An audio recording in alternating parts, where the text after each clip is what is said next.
Jake Morrison was drinking his morning coffee when the sky turned dark. He looked up from his kitchen window and saw something that made him drop his cup. Giant metal ships hung in the air above Denver like floating cities. They were so big they blocked out the sun. Jake was a pilot in the Air Force. He had seen many planes and jets, but nothing like this. The ships were smooth and silver with no windows or engines that he could see. They just hung there, silent and still. His phone started ringing. It was his commander at the base. "Morrison, get here now. We have a situation." Jake grabbed his keys and ran to his car. As he drove through the streets, he saw other people looking up at the ships. Some were taking pictures. Others were running away. Children pointed and asked their parents what was happening. The radio was full of news reports. "Unknown aircraft over major cities worldwide," the reporter said.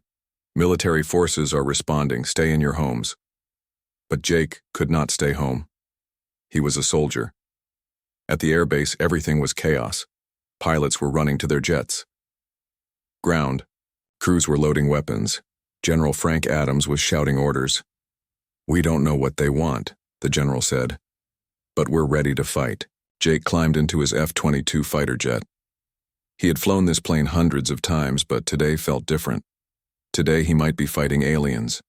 Meanwhile, across the city, Dr. Lisa Parker was working in her lab at the university. She studied space and the stars. When the ships appeared, her equipment started going crazy. The computers showed energy readings she had never seen before. "This technology is impossible," she said to her assistant.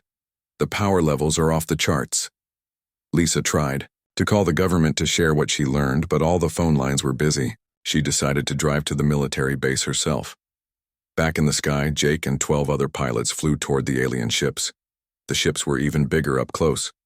Jake's jet looked like a tiny bird next to a mountain. "This is Red Leader," Jake said into his radio. "I'm seeing no weapons on the surface of these things." "Copy that, Red Leader. Proceed with caution." Jake flew closer. The ship's surface was perfectly smooth, like a mirror. He could see his jet reflected in it. Then something strange happened. A blue light started glowing on the bottom of the ship. "Red Leader, I'm seeing some kind of energy buildup." Before anyone could respond, beams of blue light shot down from all the ships at once. But they were not weapons. They were something else. The beams touched the city below. Where they hit, people started to disappear, not die, but vanish completely. Houses, cars, trees, everything just faded away like smoke. Jake watched in horror as entire neighborhoods vanished. Thousands of people were gone in seconds. "Fire! Fire all weapons!" General Adams screamed over the radio. Jake pressed the trigger. His missiles flew toward the alien ship. They hit the hull and exploded, but the ship was not damaged at all. It was like throwing rocks at a tank. All the other pilots fired too. Bombs, bullets, missiles. Nothing worked. The alien ships did not even slow down. In 10 minutes, downtown Denver was empty. 3 million people had vanished. The alien beams had taken them all. Then as quickly as they came, the ships started to leave. They rose up into the sky and disappeared among the stars. Jake landed his jet with shaking hands. He had been a pilot for 15 years, but he had never felt so helpless. At the same time, Colonel Ben Hayes was in his house in the suburbs. He was retired from the Marines, but when he saw what happened to Denver, he knew he had to act. His daughter Kate was a smart engineer who worked for NASA. She lived in the next town over. Ben called her immediately. "Kate, are you safe?" "Yes, Dad, but I saw what happened on TV. Those ships, they took everyone. I'm coming to get you. We need to find out what we're dealing with." Kate worked with rockets and space technology. If anyone could figure out how the alien ships worked, it was her. When Ben arrived at Kate's house, she was already studying video footage of the ships on her computer. "Look at this, Dad," she said. "See how the blue light works? It's not destroying anything. It's transporting it. Those people aren't dead. They're somewhere else." This gave Ben hope, but also made him angry. The aliens had stolen 3 million human beings like they were taking cattle. Dr. Lisa Parker finally reached the military base. She found General Adams in the command center. staring at empty screens where Denver used to be. "General, I have information about those ships," Lisa said. "What kind of information?" Lisa showed him her computer readings. "Their energy signature suggests they've done this before, many times. This was not their first harvest." "Harvest?" The general's face turned pale. "Sir, I think we were just farmed." As night fell, people around the world watched the news. The same thing had happened to other cities too. London, Tokyo, Sydney, all empty, millions of people taken. But in the alien ships far above Earth, the harvest was just beginning. The captured humans were in holding cells, confused and scared. They did not know that they were part of a plan that had been going on for thousands of years across the galaxy. "Commander," Zekthor looked at his harvest report. Earth had provided excellent specimens. The humans would make good workers on the factory worlds. Their children would be raised as proper servants. "Prepare the ship for departure," he told his crew. "We have enough from this world. Time to move on." But Zekthor had made a mistake. He had never faced humans before. He did not know that humans do not give up. He did not know that losing Denver would not make Earth surrender. It would make Earth fight back. President Alex Carter stood in the White House war room, looking at screens showing empty cities around the world. Denver, London, Tokyo, Sydney, all gone. 7 cities, 30 million people taken in one day. "How do we fight an enemy we cannot hurt?" asked General Adams over the video link. Alex had been president for 3 years, but nothing had prepared him for this. "We find a way, General. That's what humans do." For the first time in history, world leaders put aside their differences. The attack had united them against a common enemy. Russian President Volkov called, then Chinese Premier Liu, then leaders from every major nation. "We share everything," Alex told them in an emergency video conference. "Every scientist, every weapon, every idea. This is not about countries anymore. This is about surviving as a species." Dr. Lisa Parker was now working with scientists from around the globe. Her lab had become the center of alien technology research. She had teams in 12 countries, all studying the same problem. "The energy readings are consistent," she told the international science team. "These ships use something like quantum tunneling to move through space, but there might be a weakness." Meanwhile, Kate Hayes was in her garage, taking apart pieces of alien metal that had fallen from the ships. Her father, Ben, watched as she worked with tools that looked too simple for such advanced technology. "This metal is incredible," Kate said, holding up a small piece. "It's stronger than anything we have, but look at this." She touched it with a special device that made electrical pulses. The metal started to shake and crack. "What did you just do?" Ben asked. "I found their weakness. Dad, this technology does not like certain frequencies. If I can build something that makes the right sound waves, you can hurt them." Kate nodded. "I can hurt them." Far away in space, on the alien harvest ship, Detective Ryan Clark was waking up in a cell. He was from the Denver Police Department and had been directing traffic when the blue light took him. Now he was in a small room with walls that glowed softly. Other people were in cells around him. Families, workers, students, all confused and scared. Ryan had been a cop for 20 years. He knew how to stay calm in bad situations. "Listen to me," he called out to the others. "My name is Ryan Clark. I'm a police officer. We need to work together." A woman in the next cell spoke up. "I'm Susan Miller. I was a nurse at Denver General Hospital. Are we in space?" Ryan looked through the small window in his cell. He could see stars, but they looked wrong somehow. "I think so. But wherever we are, we're alive. That means we can fight back." Over the next few days, Ryan organized the prisoners. He found doctors who could help the sick, teachers who could keep the children calm, and engineers who understood how things worked. Together, they started studying their prison. Back on Earth, Admiral Sophie Miller was given the biggest job in human history. She had to turn Earth's navies into a space fleet. Every ship, every submarine, every piece of military equipment was being changed to work in space. "We have 6 months," she told her team of engineers. 6 months to build a fleet that can reach the stars. The work never stopped. Factories that made cars started making spaceships. Companies that built phones started making weapons. The whole planet had become a war machine. Kate Hayes' discovery about sound frequencies led to the first breakthrough. She built a device that could make the alien metal weak, but they needed bigger versions, much bigger.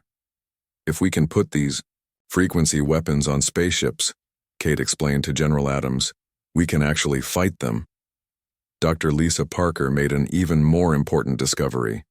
While studying the alien energy signatures, she found something that changed everything. They've been doing this for a very long time, she told President Carter in a secure video call. I found traces of these same energy patterns in old space data going back 50 years. They've been watching us. How many worlds have they attacked? Lisa's face was grim. Based on what I can calculate, thousands. Maybe tens of thousands. We might be dealing with an entire empire that feeds on other species. This news spread to the research teams around the world. The aliens were not just raiders or conquerors. They were farmers, and humans were their crop. But Dr. Parker found something else in the alien communication signals, other voices. Weak, desperate calls for help from different species across the galaxy. We're not the first to be harvested, she told the science team, but we might be the first to fight back effectively. Meanwhile, in orbit around Earth, the first human-made starship was taking shape. It was built from parts of the International Space Station, pieces of alien technology, and every rocket that Earth could build. Commander Nick Torres, NASA's best pilot, would be the first to test it. The ship is ready, Kate told her father as they watched the final tests. We can travel faster than light, just like they can. But can we fight? Kate smiled grimly. We'll find out. On the alien harvest ship, Ryan Clark had made contact with prisoners from other worlds. Through scratches on the walls and hand signals, he learned that the aliens had been doing this for centuries. But none of the other species had ever fought back like humans were planning to do. The aliens had grown confident, almost lazy. They never expected real resistance. We have an advantage, Ryan told Susan Miller and the other human prisoners. They think we're just animals. They don't know what humans are really like when we're angry. The day finally came to test Earth's first starship. Commander Torres climbed into the pilot seat, knowing he might not come back. The whole world watched as the ship powered up. Control, this is Explorer 1, Torres said into his radio. All systems green. Copy, Explorer 1. You are cleared. For mankind's first faster-than-light flight, Torres pushed the button. The ship vanished.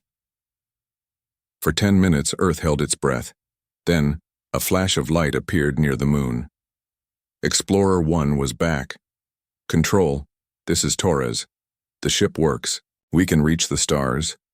President Carter addressed the world that night. Today we took our first step into the galaxy. Tomorrow we begin the fight to bring our people home. But in the deep space, the alien empire was beginning to notice that Earth had not behaved as expected. Harvest worlds were supposed to go quiet after their populations were taken. Instead, Earth was getting louder, more dangerous. For the first time in 1,000 years, the alien empire had a problem they had never faced before, a species that refused to be harvested. Captain Maya Rodriguez sat in the pilot seat of humanity's first war spaceship. The ship was called Earth's Revenge, and it carried Kate Hayes' frequency weapons and 20 of Earth's best soldiers. Remember, Maya told her team over the radio, we're not here to start a war. We're here to end one. Their target was a small alien mining station 3 light-years from Earth.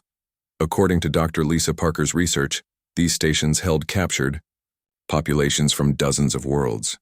If they could free just one station, they could learn how to free them all. Maya's team included soldiers from 12 different countries. Sergeant Carlos Mendez from Mexico, Lieutenant Anna Kim from South Korea, and Corporal Ahmed Hassan from Egypt. They all had one thing in common. They had lost friends and family when the aliens took the cities. As Earth's Revenge approached the OI mining station, they saw something that made them angry. The station was huge, with thousands of small cells carved into its surface. Each cell held prisoners from different worlds. "Look at that," said Lieutenant Kim, pointing at the scanner. "Readings. There are at least 50,000 beings in there." Maya keyed her radio. "Earth Command, this is Revenge. We have visual on the target. Beginning attack run." The alien station had defenses, but they were designed to fight simple weapons. When Maya fired Kate's frequency cannons, the alien shields began to crack like glass. "It's working!" shouted Sergeant Mendez. "Their technology is breaking down." But the real surprise came when they boarded the station. The aliens inside were not prepared for human tactics. They had fought many species before, but humans were different. Where other species had tried to match alien technology with technology, humans used creativity. They crawled through air vents, set traps, and attacked from directions the aliens never expected. Lieutenant Kim found the first group of prisoners in a section filled with blue-skinned beings from a water world. They were weak and scared, but when they saw humans fighting the aliens, they started to hope. "We fight for you," Kim told them in simple words, hoping they would understand. "You are free now." One of the blue-skinned beings stepped forward. She spoke in broken English. "I am Kethara, my people. You save my people." Kim nodded. "We save everyone." But Kethara shook her head sadly. "You not understand. Empire is too big, thousands of worlds, millions of ships. You are brave, but you are only humans." "Only humans?" Maya's voice came over the radio. She had heard the conversation. "Lady, you have no idea what humans can do when we're angry." Maya's team fought through the station. They found Detective Ryan Clark and the other prisoners from Denver. Ryan had been planning an escape for months, waiting for the right moment. "About time someone showed up," Ryan said with a grin as Maya cut open his cell door. "I was starting to think Earth had given up on us." "Earth never gives up," Maya replied. "That's not how we work." Ryan quickly briefed Maya on what he had learned. "There are prisoners here from over 40 different worlds. The aliens have been doing this for centuries. But here's the important part. None of the other species ever fought back like this." "What do you mean?" "I mean they're not used to war, Captain. They're used to hunting helpless animals. They don't know how to fight soldiers." This was proven true as Maya's team took control of the station in less than 4 hours. The aliens had superior technology, but they had no experience with real combat. Meanwhile, back on Earth, Admiral Sophie Miller was launching the next phase of the plan. 20 ships now formed humanity's first space fleet. Each ship carried frequency weapons and teams trained in alien technology. "This is Admiral Miller to all ships," she announced. "Today, we begin Operation Homecoming. We will hit 12 alien facilities simultaneously, show them that Earth is not defenseless." Dr. Lisa Parker monitored the attacks from her command center. She had established communication with other liberated species and was learning about the true size of the alien empire. "The aliens call themselves the Zephyrian Empire," she reported to President Carter. "They control over 12,000 star systems. They have been harvesting species for over 10,000 years." President Carter felt the weight of what they were facing. 12,000 systems? "Sophie, how many ships do we have?" 50, sir. With more being built every day." "And they have?" Dr. Parker checked her data. "Conservative estimate? Over 1 million warships." The room fell silent. They were outnumbered 20,000 to 1, but Colonel Ben Hayes, who was now leading Earth's ground forces, had a different perspective. "Mr. President, numbers don't win wars, will does. And I've never met a human who gives up when their family is in danger." The 12 simultaneous attacks were a complete success. Human forces freed over 500,000 prisoners from different species and captured alien technology and intelligence. But the most important result was not military, it was psychological. Word spread through the alien empire that humans had fought back and won. On a prison world in the Vega system, captured beings from 100 different species heard the news. For the first time in centuries, they began to believe they could be free. Kethara, the blue-skinned being rescued from the mining station, became humanity's first alien ambassador. She taught Dr. Parker about the other species and their abilities. Left the gong. Feltari can disrupt energy systems, Cathara explained. The Threxics are natural builders. The Morth have incredible memories. Each species has gifts, but none thought to fight until humans showed the way. This gave Dr. Parker an idea that would change everything. What if we don't just rescue them? What if we arm them? Meanwhile, the Zephyrian Empire was having its first war council in 1,000 years. War Marshal Vorthok stood before the Emperor trying to explain how humans had defeated 12 military installations in one day. They fight differently, Your Excellence, Vorthok said. They do not follow standard combat patterns. They are unpredictable. Emperor Zekthos was not pleased. They are animals. Use more ships. Crush them. We tried that. They have weapons that can damage our hulls. Impossible. But it was not impossible. Commander Torres had just returned from Earth's most daring mission yet, a direct attack on a Zephyrian military base. His ship, Earth's Defiance, had destroyed 12 alien warships. Their tactics are all wrong, Torres reported to Admiral Miller. They fight in formations that assume their enemy can't hurt them. When we prove they can be hurt, they don't know what to do. Kate Hayes had been working day and night to improve the frequency weapons. I found something interesting in the alien computers we captured, she told her father. They're not from this galaxy originally, they're refugees. Refugees from what? Kate's face was troubled. Something called the Void Hunters. The aliens we're fighting. They're running from something even worse. This news reached President Carter as he was planning the next phase of the war. If they're refugees, maybe we can negotiate with them. But Colonel Hayes disagreed. Mr. President, they took our people. They've been taking people for thousands of years. There's no negotiating with that kind of evil. The debate was interrupted by urgent news from Dr. Parker. Sir, we're receiving a transmission from the Zephyrian homeworld. They want to talk. President Carter made a decision that would determine the fate of the galaxy. Put them through. Let's see what they have to say. The alien face that appeared on the screen was unlike anything humans had ever seen. Emperor Zekthos looked like a mixture of reptile and insect with multiple eyes and a voice that sounded like metal grinding. Humans, the Emperor said, you have interfered with our harvest. This must stop. President Carter stood tall. Your harvest is over. Return our people and leave our galaxy. The Emperor's laugh was a horrible sound. You have freed a few thousand slaves, we have billions. Surrender now and we will make your deaths quick. President Carter's response would become famous throughout the galaxy. We don't surrender. We don't give up. And we're coming for every single person you've taken. That's a promise. The transmission ended, and both sides knew the real war was just beginning. Commander Nick Torres stood on the bridge of the starship Freedom as it approached the Kepler system. His mission was different from the rescue operations. He was here to meet with alien species that had never seen humans before. Remember, he told his diplomatic team, we're not conquerors, we're liberators. We want them to join us, not fear us. The Kepler system held 3 worlds where the Zephyrians kept their worker species. Aliens who had been enslaved so long they had forgotten. They were once free. Torres hoped to change that.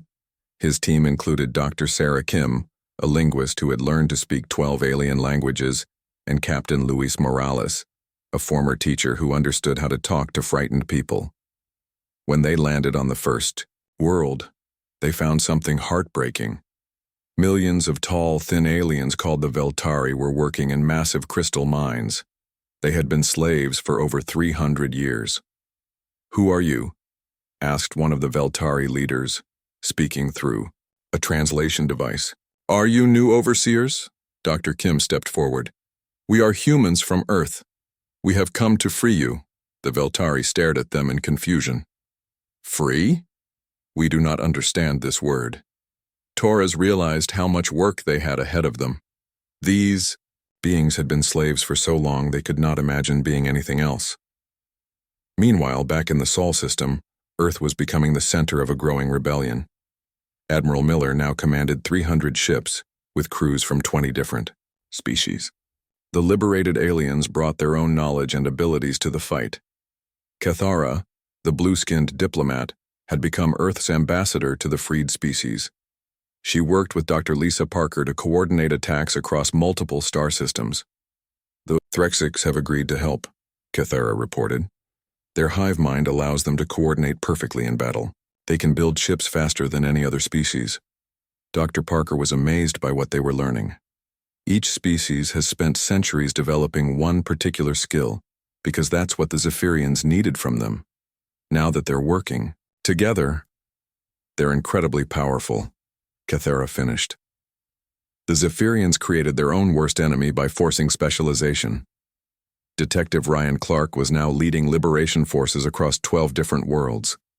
His police training had made him excellent at organizing resistance movements. He understood how to keep people safe while they fought back. On the mining world of Xerion Prime, Ryan worked with a species called the Morth, beings who never forgot anything they saw or heard. Their perfect memories had recorded every detail of Zephyrian military operations for centuries. We know the location of every Zephyrian base within 1,000 light-years, explained Elder Zahn, the Morth leader. We know their patrol routes, their supply lines, their communication codes. Ryan smiled. Then let's use that information. The coordinated attacks began simultaneously across 47 star systems. Human ships worked alongside Veltari crystal cutters, Threxics builders, and Morth strategists. For the first time in galactic history, the enslaved species were fighting as equals. Kate Hayes had established quantum communication networks that allowed instant coordination across vast distances. Her father Ben led ground forces that included soldiers from a dozen different species. Dad, the communication system is working perfectly, Kate reported from Earth. Every liberated world can talk to every other world instantly. This was something the Zephyrian Empire had never achieved. Their rigid hierarchy made them slow to adapt and communicate. The freed species, fighting for their families and futures, could change tactics in seconds. On the Zephyrian homeworld, Emperor Zekthus was facing his first real military crisis in 1,000 years. War Marshal Vorthak brought him increasingly bad news every day. Your Excellence, we have lost 47 systems in the last month. The humans have formed alliances with over 200 species. They fight with tactics we have never seen. Impossible, the Emperor raged. We are the masters of this galaxy. Not anymore, sir. The humans have taught the slaves to fight like soldiers, not animals. But the real shock came when the Zephyrian scouts brought news of what they found at the edge of their territory. Dark ships with no energy signatures were approaching their outer worlds. Void hunters, whispered Vorthak when he saw the images.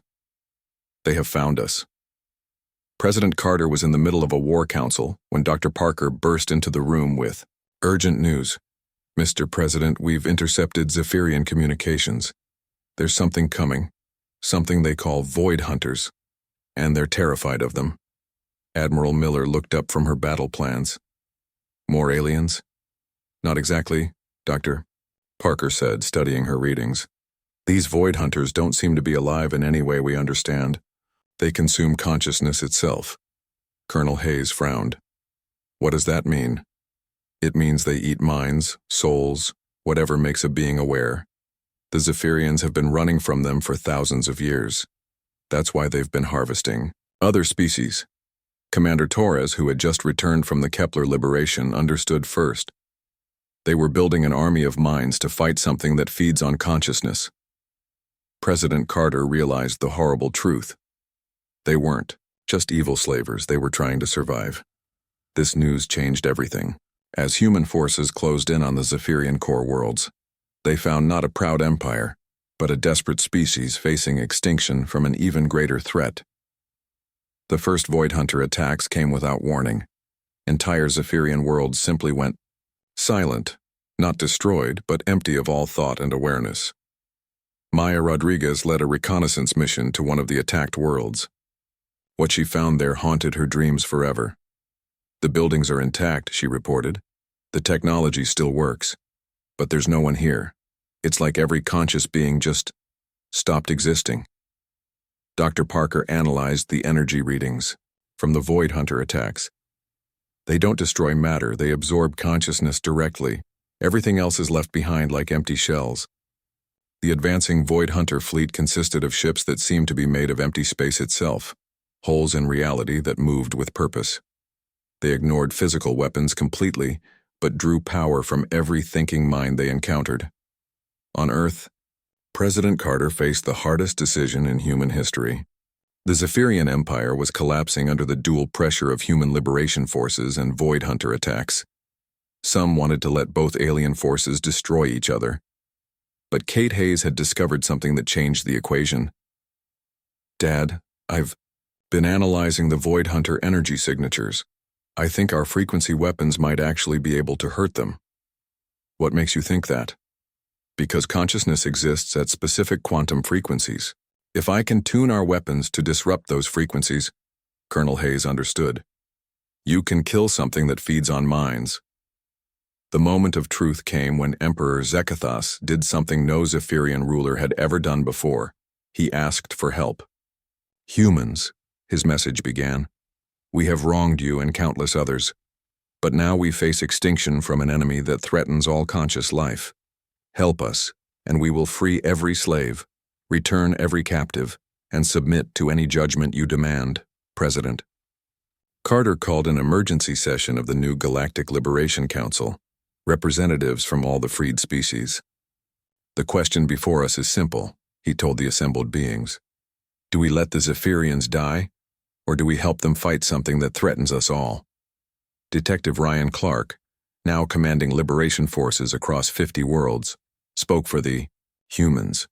"They took our people, they enslaved billions, but if we let these Void Hunters win, there won't be anyone left to save." Cathara spoke for the other liberated species. "Some of us have been slaves for centuries. The thought of helping our former masters is difficult." But Elder Zahn of the Morth had the final word. "I remember everything the Zephyrians did to us. Every cruelty, every injustice. But I also remember that consciousness is precious. If these Void Hunters consume all thought in the galaxy, then our suffering was meaningless." The vote was close, but the decision was clear. The liberated species would fight alongside their former masters against the Void Hunters. Commander Torres took the news to the Zephyrian homeworld personally. When he arrived, he found Emperor Zekathos waiting with a document that would reshape the galaxy. "The Zephyrian Empire surrenders unconditionally to the human-led Liberation Alliance," the Emperor read. "All enslaved beings will be freed immediately. All harvested populations will be returned to their homeworlds. The Empire will be dissolved and replaced by a democratic confederation." Torres nodded. "And in return, we fight together against the Void Hunters. And when the war is over, you decide our fate." As the dark ships approached the heart of the galaxy, two former enemies prepared to stand together against something that threatened the very concept of life itself.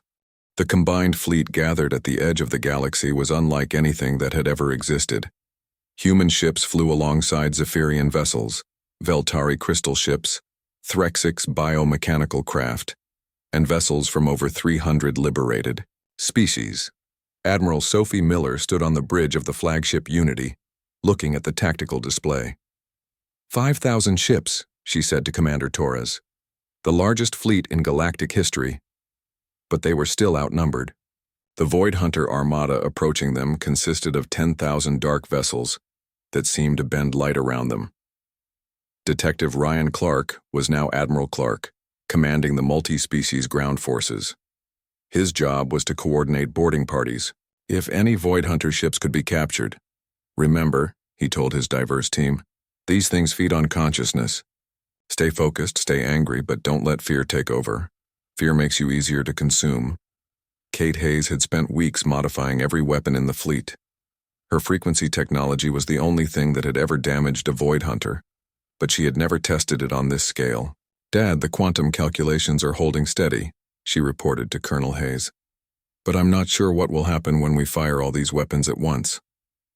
"Will it work?" Kate looked out at the approaching darkness. "We're about to find out." Dr. E. Lisa Parker had made the most disturbing discovery of all. Through captured Zephyrian records, she learned the true history of the Void Hunters. "They're not from another galaxy," she told President Carter over the communication link. They're from another dimension entirely, a place where consciousness never evolved naturally. What does that mean? It means they're not just hungry, they're alien in a way we can barely comprehend. They don't understand what consciousness is, only that they need it to exist in our reality. The first battle began at the outer edge of the fleet formation. Human destroyers equipped with Kates. Weapons engaged the advanced Void Hunter scouts. Captain Luis Morales fired the first shot. Target locked, firing frequency pulse.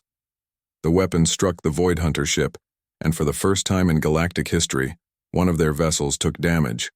The dark hull cracked, bleeding light into space. "It works," Morales shouted. "We can hurt them." But the victory was short-lived. The damaged Void Hunter ship released a wave of psychic energy that knocked out half of Morales' crew. Those who remained conscious felt their minds being slowly drained. "All ships, maintain distance," Admiral Miller ordered. "They're more dangerous when wounded." The full battle began when the main Void Hunter fleet arrived. The dark ships moved through space like living shadows, absorbing light and energy from everything around them. Emperor Zekthas, fighting alongside his former enemies, commanded the Zephyrian heavy cruisers. "All vessels, concentrate fire on the larger ships. Do not let them reach the core worlds." The Veltari used their crystal technology to create barriers of hardened light, trying to slow the Void Hunter advance. The Threxics deployed swarms of small attack craft that could maneuver around the dark ships. The Morth provided perfect tactical information, their collective memory tracking every Void Hunter movement. But humans provided something else entirely, the willingness to sacrifice themselves to save others. Commander Nick Torres led a suicide squadron directly into the heart of the Void Hunter formation. "This is Freedom Leader. We're going for their command ship." "Nick, that's suicide," Admiral Miller radioed. "Maybe, but someone has to try." Torres and his squadron of volunteers flew straight at the largest Void Hunter vessel, a ship so dark it seemed like a hole cut in space itself. Kate's frequency weapons struck it again and again, each hit causing the thing to writhe in apparent pain. The command ship fought back by projecting waves of despair and terror directly into the minds of the attacking humans. One by one, Torres watched his pilots lose consciousness as their minds were drained away, but Torres kept flying. He thought about Denver, about the 3 million people taken in the first harvest. He thought about his daughter back on Earth, and all the children across the galaxy who deserve to grow up free. "This is for humanity," he said, and flew his ship directly into the Void Hunter command vessel. The explosion was visible across 12 star systems. When the light faded, both ships were gone. But something incredible happened. The death of the command ship caused the other Void Hunters to pause, as if they had lost their coordination. For the first time in the battle, they began to retreat. Admiral Miller seized the moment. "All ships, advance! Press the attack while they're confused." The combined fleet pushed forward, Kate's frequency weapons tearing into the retreating Void Hunters. But the cost was enormous. Over half the fleet was destroyed or disabled. As the battle raged, President Carter was dealing with a different crisis on Earth. The planetary defense grid had detected more Void Hunter ships approaching the Yao solar system. "They're flanking us," General Adams reported. "While our main fleet is fighting at the galaxy's edge, they're attacking our homeworlds." Colonel Hayes took personal command of Earth's defense. "Every ship we have left, get into orbit. If they want Earth, they'll have to go through us." The defense of Earth lasted 3 days. Human fighters, Zephyrian cruisers, and ships from dozens of liberated species fought desperately to protect the planet that had become the symbol of galactic freedom. Kate Hayes worked around the clock to boost the frequency weapon's power. "I can overload the planetary defense grid," she told her father.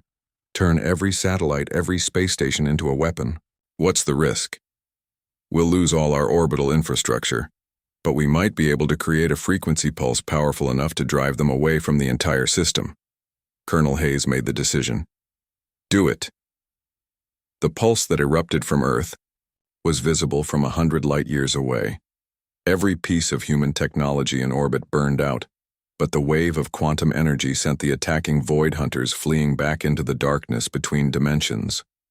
Meanwhile, at the galaxy's edge, Admiral Miller was coordinating the final assault.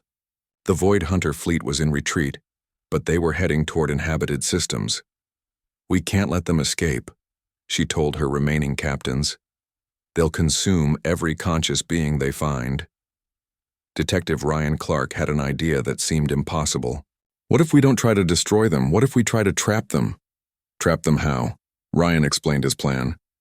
Using Kate's frequency technology and the Veltari crystal barriers, they could create a quantum prison, a section of space where the Void Hunters would be cut off from the consciousness they needed to survive. Dr. Lisa Parker ran the calculations. From Earth, it could work, she confirmed, but it would require every ship in the fleet to sacrifice their weapons. You'd be defenseless.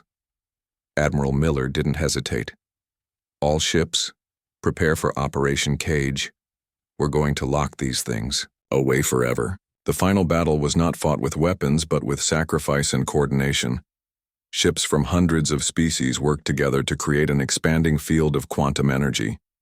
The Void Hunters, realizing they were being trapped, fought desperately to escape, but the combined will of every conscious being in the galaxy held them.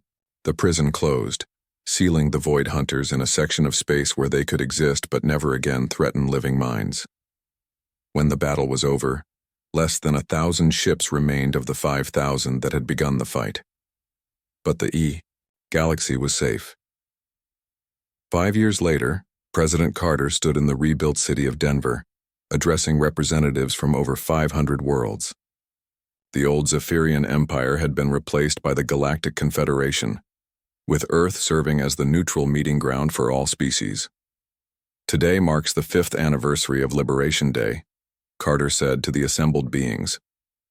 "We remember those we lost and we celebrate what we gained: freedom, friendship, and the knowledge that no species stands alone in the universe."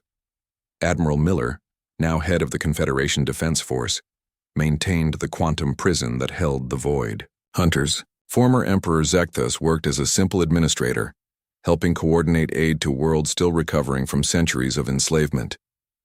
Kate Hayes had become the galaxy's leading expert on quantum consciousness. Her research stations orbited a dozen worlds, always searching for new ways to protect thinking beings from threats they hadn't yet imagined. Detective Ryan Clark returned to police work, but now his beat included 3 star systems. Crime was complicated when you had to consider the laws of hundreds of different species. Dr. Lisa Parker established the Galactic University on Earth's moon, where beings from across the galaxy came to study together. Her first lesson to every class was simple: diversity makes us stronger.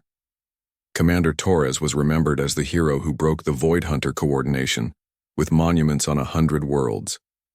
But the real monument was the freedom that surrounded them. The Threx had built new cities on worlds that had been empty for centuries.